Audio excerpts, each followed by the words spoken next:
Hola, hola de nuevo. Mucha gente conectándose, genial. Harta gente conectándose, la verdad. Barbie, PDP, Oli. Oli. Andrés Contreras, 2824, hola. Hola. Pía Esterovic me manda una mano. Mano. Rodrigo Polich, buena Rodrigo. Un corazoncito verde ahí, genial. Hola, hola. La Mosqueta Rosa, bien la Mosqueta Rosa. Recuerden ir a visitar su Instagram ahí, la Mosqueta Rosa. Muy buenos productos. Benja de Smet Grande Juan. Hola Benja. Hartas personas conectadas. Yo creo que ya hay suficiente cantidad de personas conectadas para empezar este live nocturno en horario prime. Bueno, como habrán sabido a través de mis redes, este es un miércoles distinto a otros. No me toca entrevistar solo a una persona, sino que a dos. Ya entrevisté a las 7 de la tarde a Juan Vázquez, candidato a la Convención Constitucional por los Pueblos Originarios. Y ahora toca el turno de conversar con Ignacio Briones, ex ministro de Hacienda, ex director de Horizontal, que es el think tank de Evópolis, su partido, y actual candidato a la convención, no, disculpen la costumbre, y actual candidato a la presidencia de la República por su partido, Evópolis. Eh, Dicho esto, demos el pase a Ignacio Briones, candidato a presidente de la República. Vamos a buscarlo por acá. Vamos a buscarlo por acá, ya lo veo conectado. Enviar sumar a este live en cualquier segundo. Vamos a esperar que ahí tome contacto con nosotros. 55 personas conectadas, wow. Vamos a estar ahí a la espera de que el ex ministro de Hacienda del segundo gobierno, Sebastián Piñera, tome contacto con nosotros. Vamos a estar esperando. Samar Chocolatería. Oh, saludos a Samar Chocolatería, excelente chocolate. Hagan clic en su Instagram porque en realidad son buenísimos. Son buenísimos. A ver, vamos por acá. Vamos a enviar de nuevo. A ver, para que se incorpore. Estamos enviando nuevamente al candidato. Enviar solicitud nuevamente.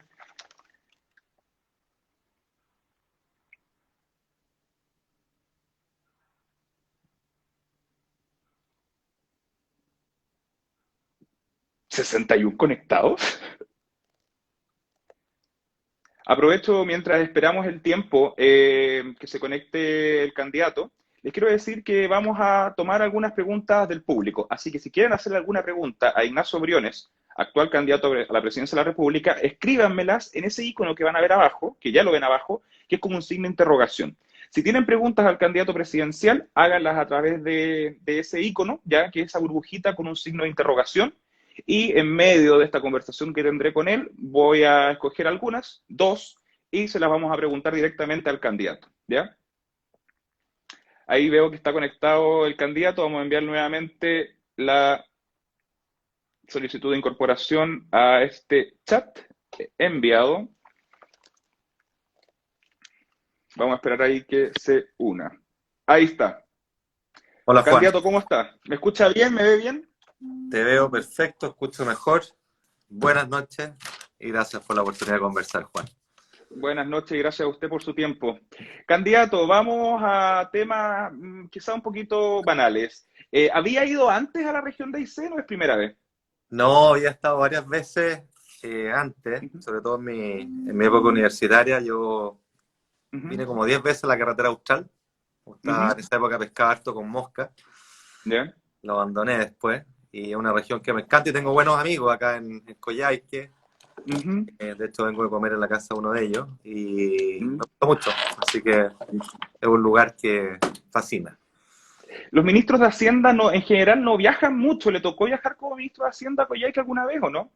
Nada, pues nada, mira, esa es una de las grandes frustraciones de mi paso como ministro, porque a mí me Ujú, gusta mucho estar en contacto con la gente, entender las particularidades locales. ujú, A nivel de las grandes urbes también, en Santiago, digamos, hay muchos Santiago, pero ujú. la firme que no paré entre el Congreso y la oficina y cada vez que teníamos las ganas de salir, siempre pasaba algo de último minuto que lo impedía, así que tuve que... Mira, lo único que salí de Santiago fue a Ujú, Osorno, que fui con el ministro Walker, le agradezco ujú. mucho, en enero, Valparaíso, pero no la parte más bonita, sino que al Congreso me lo pasé ahí, tuve 150 sesiones en mi paso, así que O feliz de estar sea, acá. Congreso feo. Es bien horrible el edificio, pues, ¿no? Es bien horrible, la verdad, sea dicha.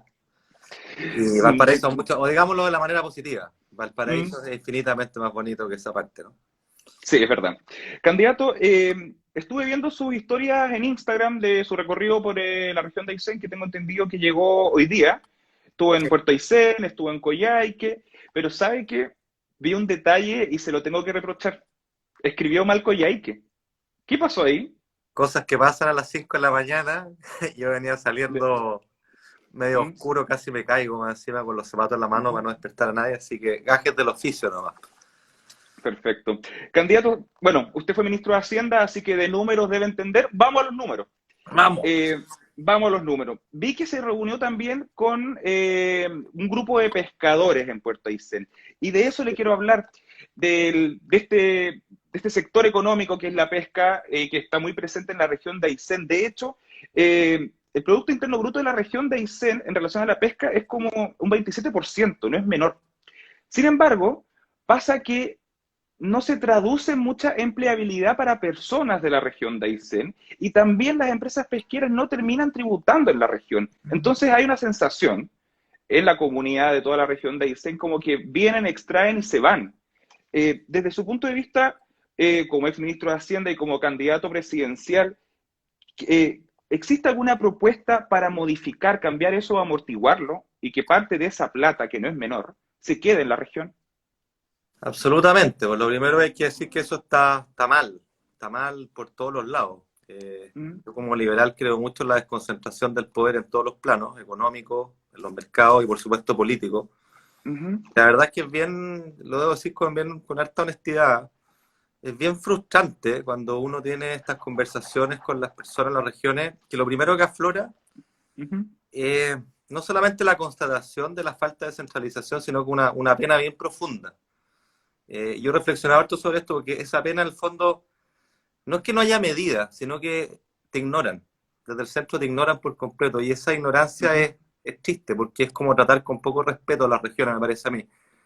Y hay obviamente cuestiones que se pueden hacer, o sea, medida uno, que es bien obvia, o sea, cuando tú tienes una empresa grande que está instalada acá, que tiene sus empleados acá, que tiene sus plantas acá, ujú, es absurdo y se cambia así que tengan que pagar sus patentes en Santiago donde tienen su departamento de contabilidad, si eso no resiste análisis. ujú. Segunda cuestión, me explicaban hoy día los pescadores, el 50% del salmón de Chile se produce acá y la Sí, pregunta, bueno, es ¿qué dejan esas empresas? Eh, las patentes bien sabemos que las pagan allá, pero además daban cuenta de que buena parte de la mano de obra la traen desde fuera de la región, desde Puerto y en, Montt. y en avionetas. Así es, que es súper Mm, absurdo, económicamente no tiene ningún sentido, y desde el punto de vista de la cohesión social, de la raíz, del sentido de pertenencia, menos. Entonces, yo creo que definitivamente no tengo una propuesta exacta que hacerte, ¿ah? Porque sería mm, presuntuoso de mi parte y con esto señalarlo, pero yo creo definitivamente que uno podría trabajar, y yo he pensado harto esta tarde en esto, en una ujú, lógica de que una parte del impuesto de primera categoría de las empresas queda acá. Allí queda por definir ese monto, pero ese criterio es correcto. Creo que ujú, además tú podrías establecer que una parte de la mano de obra, no digo que toda, sea ujú, local. Eh, ujú, que haya incentivos a las donaciones de forma tal de generar también capacidades que retroalimenten este proceso. Hablábamos hoy día, por ejemplo, de la necesidad de formar centros de formación técnica o escuelas que ujú, permitan ir abordando las distintas capacidades de los servicios asociados, que son muchos, que no tiene sentido importarlos de afuera. Y esto que pasa ujú, acá, pasa también, yo lo he hablado en el mundo minero con la minería, o sea, yo fui director de Codelco, y buena parte de los trabajadores de Chuquicamata, en Calama, vienen desde Concepción. Entonces, no ujú. resiste análisis, honestamente. Ahí hay un cambio muy profundo y el tema de fondo es desconcentrar el poder. O sea, yo de verdad soy un profundo convencido de que las regiones, las localidades son quienes mejores conocen su territorio. Y Ujú. yo fui ministro, te puedo decir que uno no tiene, es imposible que tenga la granularidad de información para enterarse de la finura de los problemas que hay acá. Eso tiene que ser resuelto a nivel local y que para allá tenemos que ir avanzando. Ujú. Salgámonos un poco de números y pescadores, pero sigamos con el mar. Estuve revisando también su historia de Instagram, que estuvo almorzando ahí en Puerto Aysén, ¿ya? Y lo vi bastante motivado con las cocineras, o sea, con los hornos, con las cuestiones, y tengo entendido también que a usted le gusta cocinar. ¿Qué comió y qué le gustaría cocinar del mar de Aysén? Bueno, comí un plato exquisito que se llamaba un brasero. Yo esperaba que iba a Ujú, ser típico una parrillada, que siempre es rico, pero ujú, en realidad era una suerte de cocimiento, parrillada de productos del mar. Había coquinoa, había merluza austral, por supuesto, había ujú, reineta, camarón, unos pulpos deliciosos y todo esto en una salsa de vino blanco con mantequilla y ajo. Estaba impresionante, fresco, tierno, bien servido, sabroso. ujú, Y por supuesto que enganché, porque yo soy fanático de la cocina, me ujú, gusta mucho, así que después de terminar estuvimos con los dueños ahí conociendo la cocina, que era increíble, el espacio muy bien diseñado, muy bien hecho, la verdad es que de lujo. ¿Y ujú, qué me gustaría cocinar de acá? Bueno, los pescados. Yo soy bien fanático de los pescados. ujú, Creo que la merluza austral es un pescado maravilloso, increíble, que ha ganado valor, por suerte. ujú. Eso te diría yo. Pescado más que carne. Perfecto. Candidato, aprovechemos las virtudes que entrega esta aplicación y pregunta del público. Vamos con pregunta del público. Para los que están aquí conectados, escriban la pregunta en el icono con signo de interrogación abajo. No puedo andar leyendo este festival de comentarios a cada rato, así que veamos acá. ¿Qué pregunta? No, me está fallando. No, ahora no me falla. A ver, aquí encuentro, vamos a ver qué pregunta le podemos hacer al ex ministro y actual candidato a la presidencia de la República. Disculpe que estoy entrevistando a los convencionales constituyentes y tengo un Es una, poco a veces es memorizado una, algunas cosas. es una locura, una confusión de Una nombres. locura, sí. A ver, esta está interesante. Vamos con este candidato. Vamos. Candidato, ¿cuál sería para usted una deseable estrategia de desarrollo para una región como Aysén? Bueno, lo primero deseable, ya creo que lo conversamos un poquito, es avanzar Ujú, de verdad en desconcentrar el poder político, es decir, dar espacios de descentralización en la toma de decisiones. ujú, Y este es un proceso que hay que hacerlo en serio. Quienes creemos que eso debe avanzar, hay que hacerlo en serio en dos dimensiones. Uno, tenemos la elección de gobernadores, que es una primera piedra, y yo creo que uno tiene que hablar con mucha honestidad respecto a cuáles son las facultades que van a tener. Porque es cierto que tienen facultades limitadas, pero yo creo que hay que verlo en positivo. Es la primera piedra de una casa que vamos a construir, vamos a encontrar errores en el camino, hay que potenciar ese proceso. Y en paralelo, para no matar la gallina a los huevos de oro, porque yo de verdad creo en esto, creo que es ujú, fundamental que tengamos una política de Estado para robustecer las capacidades institucionales, de recursos humanos, de estándares de transparencia, rendición de cuentas, ujú, de forma tal de que esa descentralización, cuando tú pasas poder, tienes que dar facultades para que ese poder sea bien utilizado. Si eso no ocurre, vas a tener al poco andar ujú, problemas y eso puede desvirtuar el proceso. Yo creo que esa es la clave, es la clave. Y ujú, al alero de esa clave, creo que evidentemente acá tienen riquezas impresionantes, no solo en la pesca, que es un ítem fundamental, pero a nivel del turismo. ¿Ah? Y creo que el ujú, Estado, junto con las localidades, tiene que potenciar, y lo hablábamos hoy día, la conectividad. Y la conectividad tiene dos patas, la conectividad física, los caminos. Ustedes ujú. son una zona aislada, pero tiene que conectarse no solo a Chile, al mundo. Y eso te lleva también a la conectividad digital, que es la clave, es la carretera del siglo XXI. Entonces, yo creo que por ahí uno empieza a armar ecosistemas donde surge el emprendimiento, surgen las comunidades y realzan el potencial y las riquezas que tienen, que son indudables, muchísimas. Ujú, perfecto. Candidato, volvamos a los números y vamos a cifras de desempleo.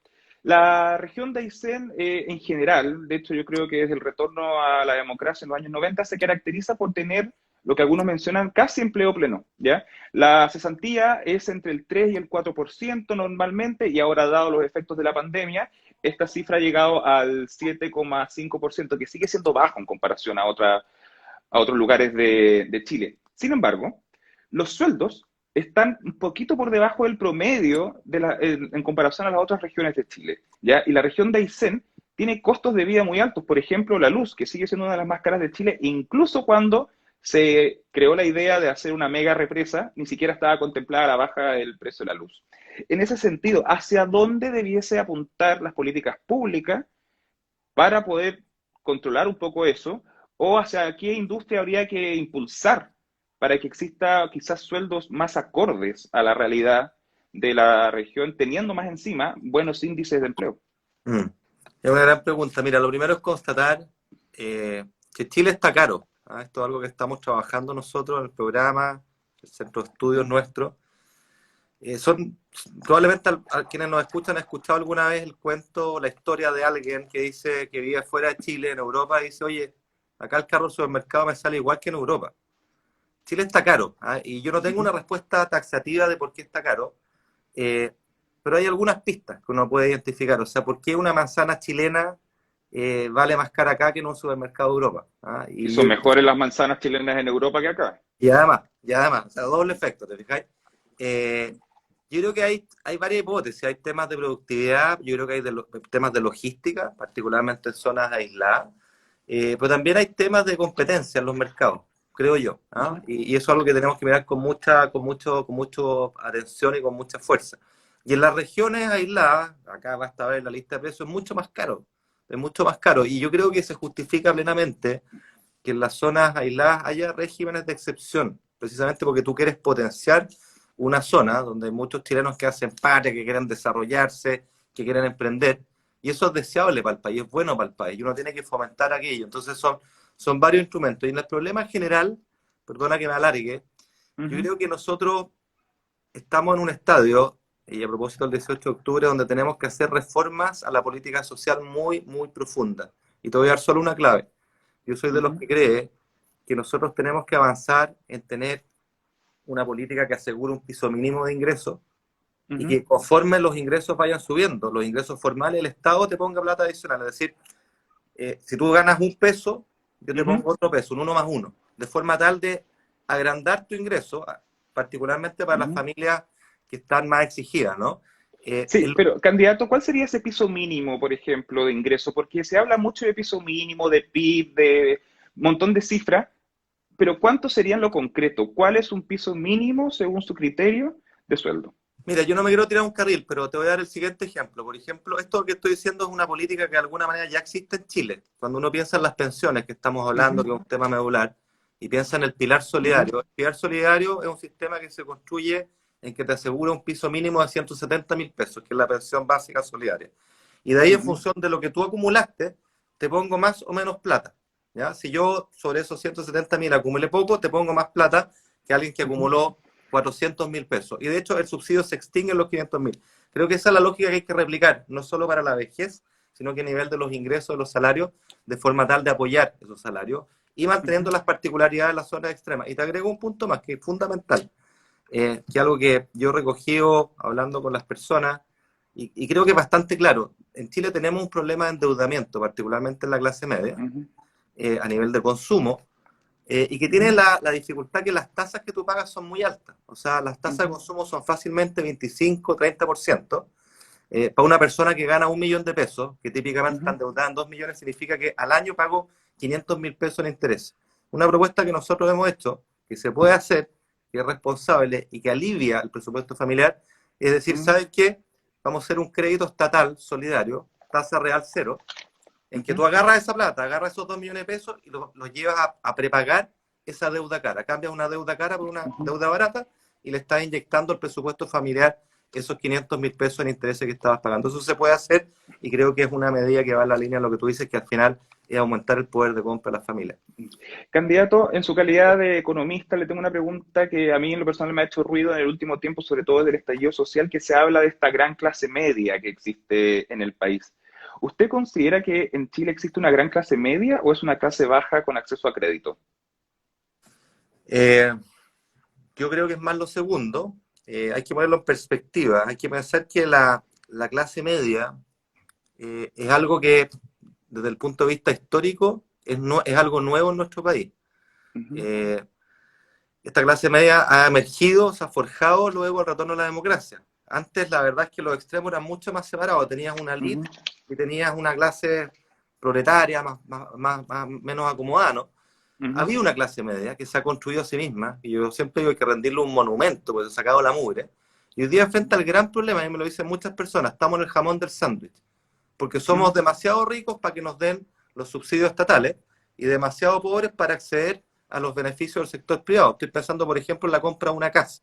Ese es un caso Demasiado pobre para el banco y demasiado rico para el servicio.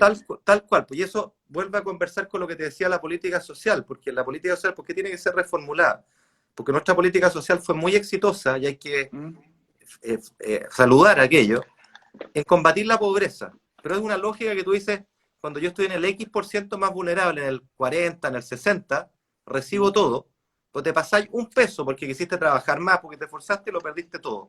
Y eso tiene dos problemas bien nefastos. Uno, que incentiva la informalidad, y ese es un gran problema que tiene Chile. Esta historia que hemos escuchado todos de cotíceme por el mínimo, porque si no pierdo mi subsidio, Claro. es real.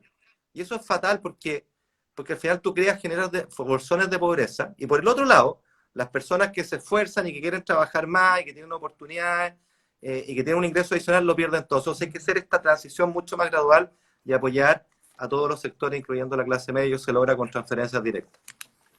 Candidato, sigamos un poco en la línea de la economía, pero también en la línea de Aysén. Y le quiero hablar de un elefante blanco simbólicamente, por así decirlo, que es la zona franca. Vienen prometiendo la zona franca desde el año 2012 y han pasado un montón de autoridades, incluida la actual candidata a la convención, Yoconda Navarrete, que fue intendenta, y todos han sacado fotos literalmente en un terreno baldío, en un terreno que no hay nada, ya no sé cuántas primeras piedras han puesto, y yo le quiero preguntar, para abaratar los costos de vida en una región como Aysén, ¿es práctico la instalación de una zona franca? Y de ser así, ¿cuándo? Porque en realidad la gente está esperando hace años. Mira, yo creo que hay dos cosas. Yo creo que cuando uno habla de zonas francas tiene que tener muy claro cuál es el objetivo que persigo. ¿Qué es lo que quiero desarrollar? ¿Qué es lo que quiero impulsar? Porque hablábamos de hecho hoy día con los sindicatos de pescadores, Frío Sur, hablamos de este tema de la zona franca y contaban, por ejemplo, de una empresa que importa motores fuera de borda y que los estoquea en Iquique. Pero la pregunta es, si los pudieras toquear acá, ¿eso agrega valor a la región? ¿O en cambio agrega beneficios para quien importa los motores? Yo creo que esa es una pregunta bien central. Entonces, ¿qué es lo que quiero hacer con la zona franca? Y llegamos a la conclusión, ellos decían, ¿sabes qué? En realidad, mucho más importante que la zona franca es un compromiso de verdad con la conectividad. Eso nos abre, eso nos integra al mundo y agrega valor en turismo, en la posibilidad de exportar nuestra pesca, de desintermediar la cadena logística. Todos esos son beneficios para la región. Entonces, creo que hay que mirarlo bien y ponerse un objetivo. ¿Qué es lo que quiero? Lo que yo no estoy de acuerdo, y estoy 100% de acuerdo con lo que tú dices, es, y esto es de fondo, no solo para este tema, es vender la idea de que vamos a hacer algo sin tener resuelto si lo vamos a hacer o no. Porque yo creo que las personas están muy cansadas de las promesas que no se cumplen. Ahí está la desafección con la política, la falta de credibilidad. Yo creo que hay que ser acá súper sincero, súper transparente siempre. Decir, ¿sabes qué? No, yo no voy a hacer esto. O sí lo voy a hacer. Y si lo voy a hacer, lo hago. ¿Ya? Pero cuando uno vende pomada, cuando vende humo, y ese es un riesgo que tenemos hoy día, se desencantan las expectativas y la gente solo, las personas, los ciudadanos, solo pueden seguir desconfiando. Y ese es un mal enorme que tenemos. Tenemos que volver a confiar para salir adelante. Perfecto. Candidato, vamos con preguntas del público. Hay como 35 preguntas, así que voy a tener que elegir aquí rápidamente alguna de algún tema que yo no haya tenido anotado. A ver. Ya, yo creo que esta, candidato, es un poco complicada, pero es respetuosa. Vamos. ¿Qué piensas sobre la institución de Carabineros? ¿Qué pienso de la institución de Carabineros? Pienso que es una institución fundamental en cualquier país del mundo. Creo que por lo mismo es fundamental que volvamos a confiar en Carabineros, que vuelva a ganar la legitimidad, el cariño, el aprecio de la gente, porque son instituciones fundamentales aquí y en cualquier país del mundo. Eso exige una reforma potente de Carabineros, que no solamente tiene que ver con la validación social, con cómo se comportan y las estrategias que tienen en las manifestaciones, ¿no es cierto? Y hemos tenido casos muy dolorosos de malas prácticas, digamos, de mala implementación, de mala estrategia de Carabineros. Pero además, fíjate, el punto de fondo, hay que poner al día la estrategia, la tecnología, la forma en que uno enfoca la labor de Carabineros. Hay que hacerla conversar con el siglo XXI.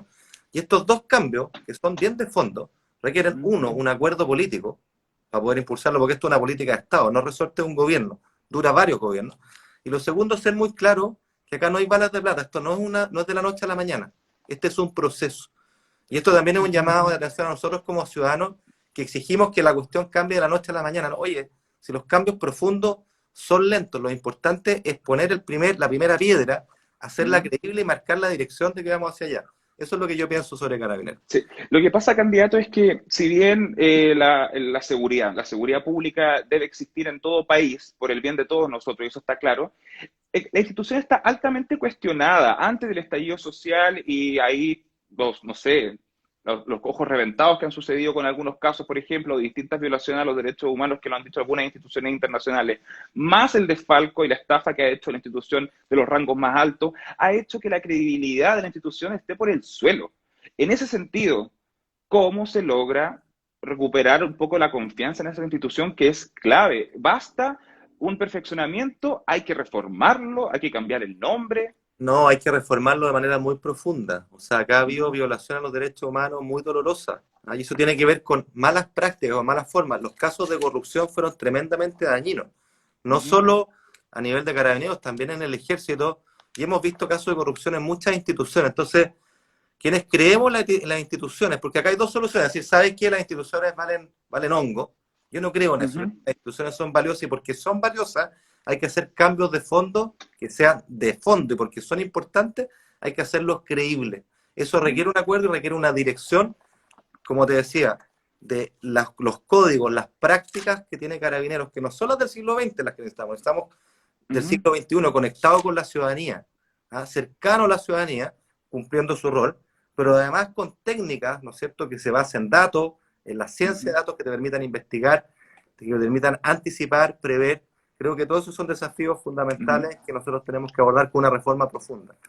Perfecto. Candidato, vamos un poco ahora a un tema más nacional, salgámonos un poco de Aysén y tiene que ver con la AFP, pero se lo voy a preguntar desde un punto de vista político. Usted cuando se incorporó al gabinete del segundo gobierno de Sebastián Piñera, rápidamente se posicionó en los primeros puestos de aprobación popular, cosa bastante complicada dado el contexto de Chile y la exaltación política que había dado el 18 de octubre. Sin embargo, entrando ya más duro a la carrera, digamos, de ministro de Hacienda, le tocó el tema de la AFP, los retiros del 10%, y su aprobación empezó a bajar drásticamente. ¿Qué pasó ahí, siendo que el tema de las pensiones era tan latente en las protestas de octubre, en el estallido social? Pareció ser que el gobierno no lo vio o llegaron un poco tarde. ¿Hay alguna autocrítica en relación a eso? Mira, una tremenda pregunta, Juan, porque efectivamente todos sabemos que una de las prioridades que tenemos es una vejez digna y tenemos que caminar para allá y hemos sido incapaces de lograr los acuerdos para avanzar. Llevamos varios gobiernos en esto. Estamos tironeados por izquierda y derecha y los tirones nos piden ir para adelante. Se juntó la pandemia hay que entenderlo psicológicamente, que es un momento de mucha angustia, porque nos enfrentamos a algo desconocido, masivo, que además tiene un choque económico y social potentísimo, y lo que hizo fue que todo lo que navegáramos el 2020, buena parte, fuera una demanda por inmediatez, una demanda que conecta con esa angustia, y apareció en los retiros. Y mire, y aquí uno tiene dos opciones, o ser lo que no es, e impostar una forma de ser. Yo no soy así. O decir un argumento, dar un argumento, nunca atacando a las personas. Yo siempre me preocupo de eso, porque creo en el diálogo, creo en los acuerdos, creo en los argumentos y no en los ataques personales, y empatizando con el dolor. Yo lo he dicho muchas veces, al mismo tiempo, diciendo, mira, uno no es nadie para juzgar los usos de las personas y las necesidades. Si las personas son más inteligentes que uno, ellos saben dónde le va a apretar zapatos. Uno tiene el deber como autoridad de decir, ¿sabe qué? Esto no es exento de costos, no es gratis, tiene este costo, que es en materia de una pensión digna el día de mañana. Y hay quienes se dan vuelta a la chaqueta, lo hemos visto en estos días, en busca de los votos, en busca de la popularidad. Yo nunca he buscado popularidad, lo dije el día 1, no estoy acá para hacer un concurso de popularidad, yo prefiero hablar de frente, hablar honestamente. Creo que uno podrá estar o no de acuerdo con el argumento, yo tengo claro que ese argumento no era popular, pero al menos creo que uno construye o siembra un relato de honestidad, porque así como uno puede estar en desacuerdo hoy día sobre esto, cuando uno es honesto, puede encabezar y hacer creíble un cambio en cuestiones que estemos de acuerdo y que son difíciles y ojalá podamos hablar. Esa es mi postura en esta materia. Perfecto. Y candidato, y cuando se hizo el primer retiro del 10% y la diputada Pamela Giles salió ahí con una capa y con abanico, usted ahí tomó la foto, ¿considera que fue eso un acierto político? ¿Tomar una foto o que saliera con capa?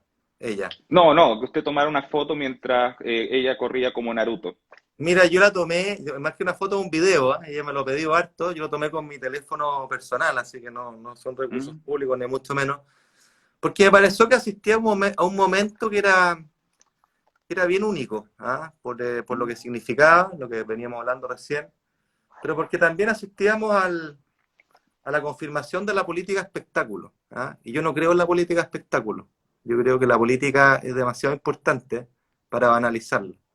mm. Creo que cuando uno hace política espectáculo, en el fondo lo que está haciendo es lucrar a título personal, es beneficiarse a Ujú. título personal con una popularidad, ¿no es cierto?, efímera, que juega de alguna manera con los sentimientos de las personas que lo están pasando mal. Yo en eso no me encuentro, pero me pareció sociológicamente bien interesante capturar ese momento, porque hay países, y lo sabemos, que viven de esa política espectáculo y ojalá en Chile no caigamos en eso.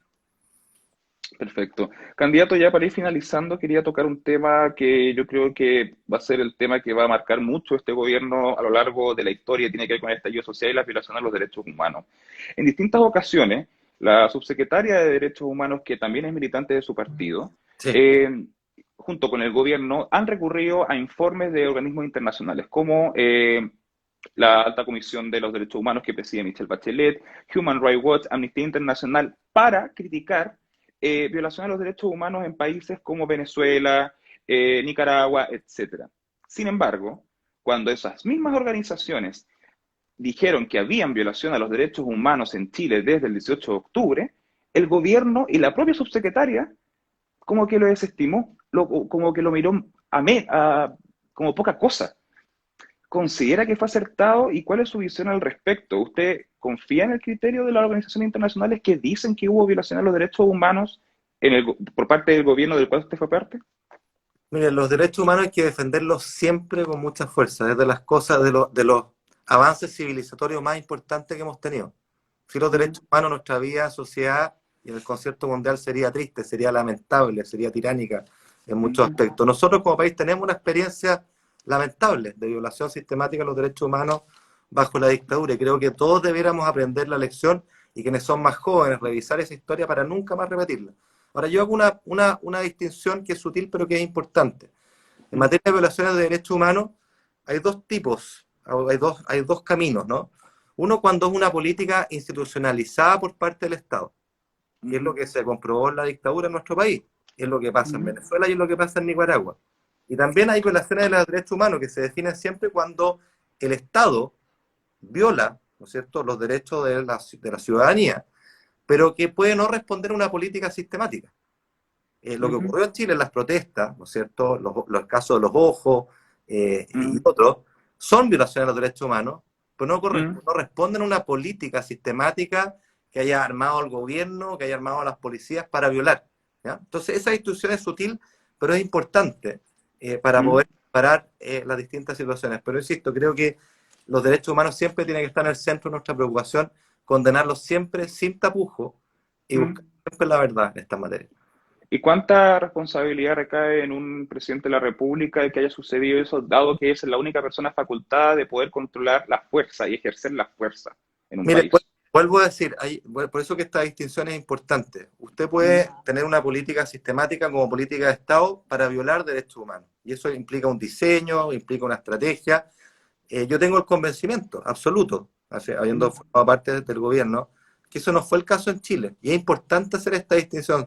¿Sabe por qué? Yo lo he hablado también con personas familiares de detenidos desaparecidos que mm, sufrieron la represión en la dictadura y que te dicen, por favor, no confundamos los planos. Aquellos que mm, acá estamos en una dictadura, aquellos que dicen que estamos en una política de violación sistemática, nos ofenden a nosotros, porque nosotros mm, vivimos esa política de violación sistemática como política de Estado. Es importante separar los planos, porque si no, se confunde todo en el mismo saco y te lleva a sacar conclusiones respecto a que este gobierno es violador, como si fuera parte de una política, en circunstancias que aquí lo que mm. falló es la institucionalidad. Y volvemos a la pregunta de Carabineros. ¿Ah? ¿Cómo encauzamos esa institucionalidad para tener unas fuerzas de orden más cercanas a la ciudadanía, más profesionales en términos de sus técnicas, de la capacitación, de la formación y, por supuesto, que evite que eventos lamentables como estos se repitan nuevamente? Perfecto, candidato. Ahora sí, para finalizar, ya es tarde y el tiempo no es infinito. Eh, uno de sus compañeros de partido, Hernán Larraín Mate, es candidato a la Convención Constitucional. Y aparece en un video con usted, en donde el candidato dice en un principio que qué suerte que contar con el apoyo de Dimondo, y usted está al lado. Pero hace poco Dimondo como que no se vio muy contento con que lo compararan con usted, dada, según él argumenta, las violaciones a los derechos humanos cometidas. ¿Cómo recibe esa crítica de esta figura a quien a usted lo comparan tanto? Porque convengamos que sí, usted se parece demasiado a Dimondo. ¿Sí? Mira, primero, yo no conozco a Dimondo, pero dada la comparación, he visto fotos y qué sé yo. ¿Mm? Encuentro que es una persona bien notable, y lo voy a decir por qué, porque yo siempre he pensado que las personas excéntricas, y él lo es, en ¿Mm? su forma de vestir, en lo que representa, en su forma de ser, las personas excéntricas revelan lo más profundo de la libertad individual, de lo que es la individualidad, la expresión de lo que uno es. Hay gente que se atreve a estar excentrada fuera del centro, estar en el borde. Eso requiere mucho coraje. Yo lo valoro enormemente. Las personas excéntricas cuentan con mayor simpatía, independiente de las posturas que tomen, porque se atreven, revelan su ¿Mm? personalidad. Eso es lo primero. Lo segundo, mire, yo soy nuevo en política, yo estaba en la academia, vinculado a las políticas públicas siempre, pero he aprendido mucho en esta jungla, mirando, y para estar ahí hay que tener harto humor, pues sí que yo me lo tomo con harto humor. Y respecto a las declaraciones que le hizo, mire, la libertad es libre, y qué bueno que cada uno tenemos nuestras opiniones, y ¿Mm? es perfectamente legítimo que exprese lo que ha dicho, y no tengo nada que decir al respecto.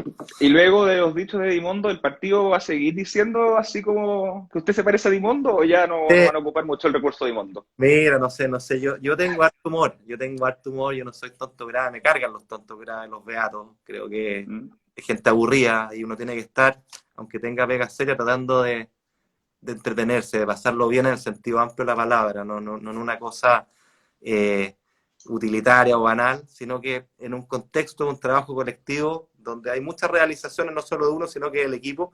Eso es pasarlo bien, y el humor es fundamental para eso en la vida y en política aún más. Así que probablemente sigamos con algunas bromas, y es parte de poder subsistir acá y pasarlo bien y ir para adelante.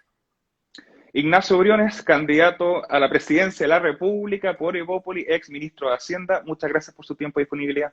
Gracias a ti, Juan, un placer, y saludos a todo Aysén, Coyhaique. Gracias por la oportunidad. Chao. Chao, chao.